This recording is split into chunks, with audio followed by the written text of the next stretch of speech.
Hello नमस्कार दोस्तों, मैं ऋषभ आपके चैनल एजुकेशन फॉर ऑल में एक बार फिर से आपका स्वागत करता हूं। आज हम लोग जो एडिटोरिया का करंट अफेयर का प्रैक्टिस सेट कर रहे थे उसका मैं अगला पार्ट लेकर के आ गया हूं, जिसमें आज हम लोगों को प्रैक्टिस सेट नंबर 13 को देखना है। अगर आपने पीछे वाला वीडियो नहीं देखा है तो इसका प्लेलिस्ट बना हुआ है, आप जो है जाकर के देख सकते हैं। अगर आप रेलवे के लिए साइंस का प्रीवियस ईयर क्वेश्चन पेपर करना चाहते हैं तो उसका भी प्लेलिस्ट बना हुआ है, आप जो है जाकर के देख सकते हैं। तो चलिए हम लोग स्टार्ट करते हैं।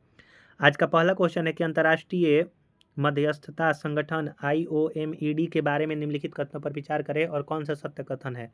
तो केवल एक सही है कि यह चीन के नेतृत्व वाली जो है वो आपका पहल है।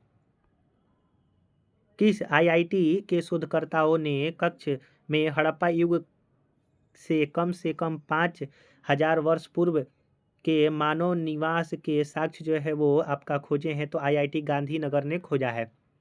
चिनाब रेल पुल से संबंधित कथनों पर विचार करें और असत्य कथन कौन सा है? तो ऑप्शन नंबर बी जो है वो असत्य कथन है कि इसकी लंबाई 1251 मीटर है, यह जो है गलत है। एक सही है कि यह दुनिया का सबसे ऊंचा रेलवे पुल है जो कि चिनाब नदी से 359 मीटर जो है वो ऊपर स्थित है। अगला क्वेश्चन है कि भारत जेन 22 भारतीय भाषाओं के लिए जो है वो अनुकूलित है। कारण कह रहा है कि भारत का पहला बहुभाषी AI मॉडल है। तो ए और आर दोनों सत्य है और आर ए का सही जो है वो व्याख्या भी कर रहा है, यानी कि जो भारत जेन है वो बहुभाषी AI मॉडल है जो कि 22 भाषाओं के लिए अनुकूल है, जो कि भारत के द्वारा विकसित किया गया है। किस योजना के अंतर्गत हर महीने की 9 तारीख को प्रसव पर्व देखभाल सेवाएं मिलती है? तो PMSMA के द्वारा। किस नैनोजाइम का विकास IISC ने किया है? तो प्लेटलेट जो है वो ब्लॉकर। WEF के वैश्विक लैंगिक अंतर सूचकांक 2025 में भारत का क्या स्थान है? तो वैश्विक लैंगिक अंतर सूचकांक भारत का स्थान जो है वो 131वां है। वहीं प्रेस फ्रीडम में जो है वो आपका 151 पर स्थित है। 151। मिस यूनिवर्स 2024 का खिताब किसने जीता? तो विक्टोरिया कजेर-थेलविंग ने जो है वो आपका जीता है। संयुक्त राष्ट्र जनसंख्या कोष रिपोर्ट 2025 से संबंधित निम्न कथनों पर विचार करें और सत्य कौन सा है? तो 1 और 2 सत्य है कि भारत की जनसंख्या 2025 में 146.39 करोड़ होगी और दूसरा है कि अगले 40 वर्ष में यह 170 करोड़ तक पहुंचने की उम्मीद है।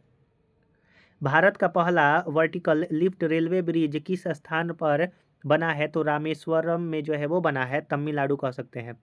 कौन सा देश पहली बार नारकोटिक ड्रग्स पर संयुक्त राष्ट्र आयोग के 68वें सत्र की अध्यक्षता करेगा?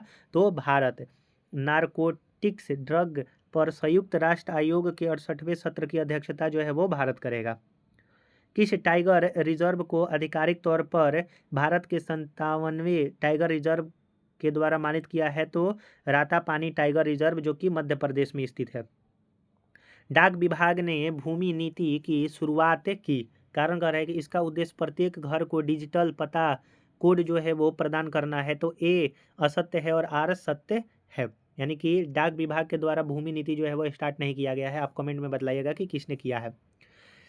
संसद किस उच्च न्यायालय के न्यायमूर्ति यशवंत वर्मा के खिलाफ महाभियोग प्रस्ताव पेश करेगा? तो इलाहाबाद उच्च न्यायालय के। 12वें ब्रिक्स संसदीय मंच की मेजबानी कौन देश करेगा? तो भारत जो है वो आपका करेगा। भारत का पहला मधुमेह बायो बैंक कहाँ स्थापित किया गया? तो भारत का पहला मधुमेह बायो बैंक जो है वो चेन्नई में स्थापित किया जाएगा। गंगा नदी डॉल्फिन की सैटेलाइट टैगिंग किस राज्य में की गई है? तो गंगा नदी डॉल्फिन की सैटेलाइट टैगिंग जो है वो असम राज्य में किया गया है।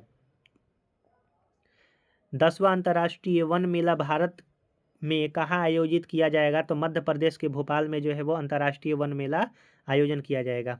हाल ही में किस राज्य के हस्तशिल्प घर चोला को GI टैग प्रदान किया गया है? तो हस्तशिल्प है घर चोला, जो कि गुजरात का GI टैग है।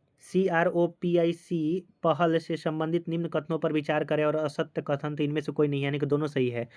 क्रोपिक पहल के तहत AI आधारित फसलों की निगरानी किया जाएगा। यानी कि फसलों की निगरानी करने के लिए कौन सा पहल शुरू किया गया है, तो क्रोपिक। यह योजना रबी और खरीफ फसलों के लिए जो है वो शुरू किया गया है। भारत का पहला बायो ब्यूटुमेन राष्ट्रीय राजमार्ग खंड का उद्घाटन कहाँ किया गया, तो नागपुर में। 10वें भारत अंतर्राष्ट्रीय विज्ञान महोत्सव की मेजबानी किसके द्वारा की जा रही है, तो आईआईटी गुवाहाटी के द्वारा। 10वां भारत अंतर्राष्ट्रीय विज्ञान महोत्सव IIT Guwahati. Indo Pacific economic framework for prosperity का उपाध्यक्ष जो है वो किसे देश को चुना गया है, तो भारत को। हाल ही में किस विख्यात पर्यावरणविद्ता का निधन हो गया जिन्हें वृक्ष माता के नाम से जाना जाता है, तो तुलसी गोंडा को। 38वें राष्ट्रीय खेल का आयोजन 28 जनवरी से 14 फरवरी 2025 के बीच कहाँ किया गया है, तो उत्तराखंड में।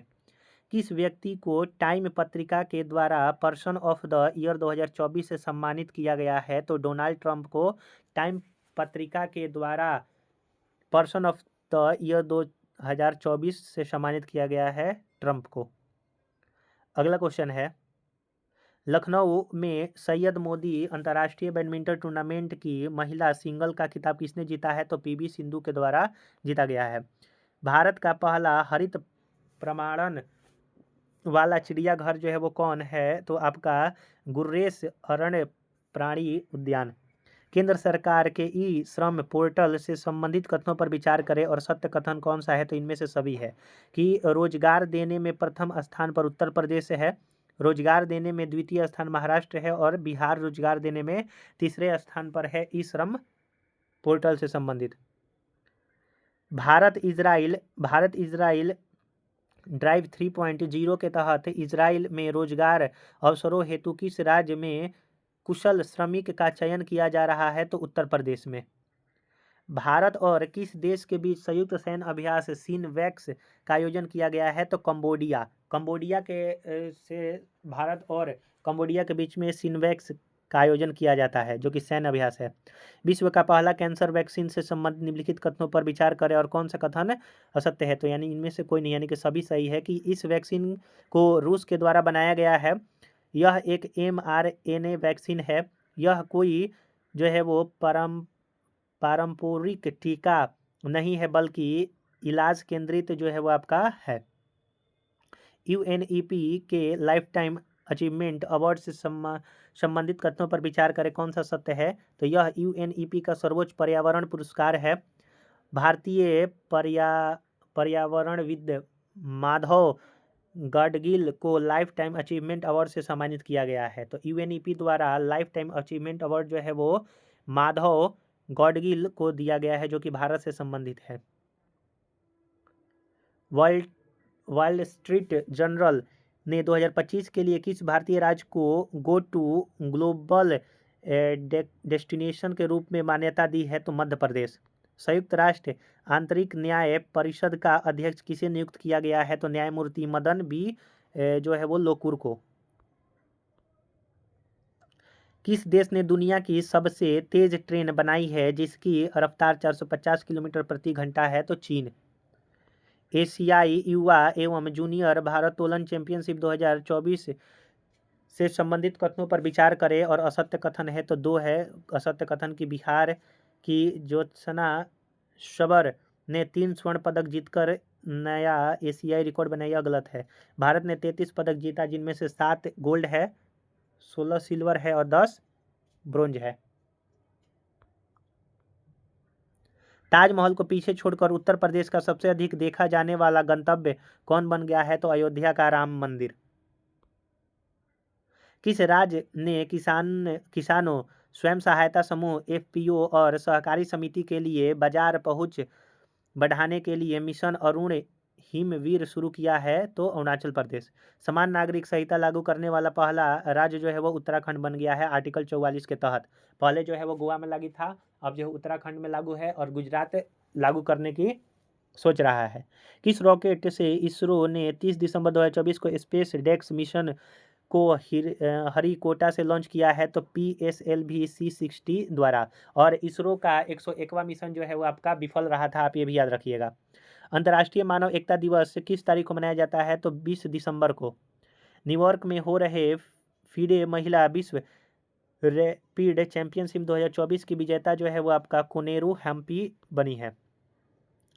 एयर हेल्प स्कोर रिपोर्ट में किस एयरलाइन को दुनिया की सबसे खराब एयरलाइन को दर्जा दिया है? तो इंडिगो। किस देश ने भारत के साथ अपनी कर संधि में सबसे पसंदीदा राष्ट्र प्रावधान को निलंबित करने का विकल्प चुना है? तो स्विट्जरलैंड ने किया है। अगला है कि 76वें गणतंत्र दिवस पर मुख्य अतिथि के रूप में किस देश के राष्ट्रपति आमंत्रित हुए थे? तो आपके इंडोनेशिया। साहित्य अकादमी पुरस्कार 2024 हिंदी के लिए कविता संग्रह मैं जब तक आई बाहर से सम्मानित किया गया है गगन गिल को। राष्ट्रीय मानवाधिकार आयोग NHRC के वर्तमान अध्यक्ष V रामासुब्रमण्यम है। अगला है आपका कि हॉकी इंडिया लीग 2024-25 के लिए आधिकारिक प्रसारण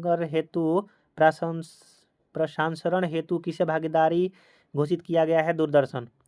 किस IIT ने स्टार्टअप 2UTR के साथ मिलकर के 410 मीटर का हाइपरलूप टेस्ट ट्रैक पूरा किया जो कि वैक्यूम आधारित ट्रेन तकनीक को बढ़ावा देना है? तो IIT मद्रास ने। तो हम लोगों ने यहाँ पर जो है वो 13 नंबर का प्रैक्टिस सेट किया जिसमें 50 क्वेश्चन हम लोगों ने करंट अफेयर का किया। अगर आपने पीछे वाला वीडियो नहीं देखा है तो इसका प्लेलिस्ट बना हुआ है, आप जा करके देख सकते हैं। तो चलिए हम लोग जो है अगले वीडियो मिलेंगे, तब तक के लिए नमस्कार।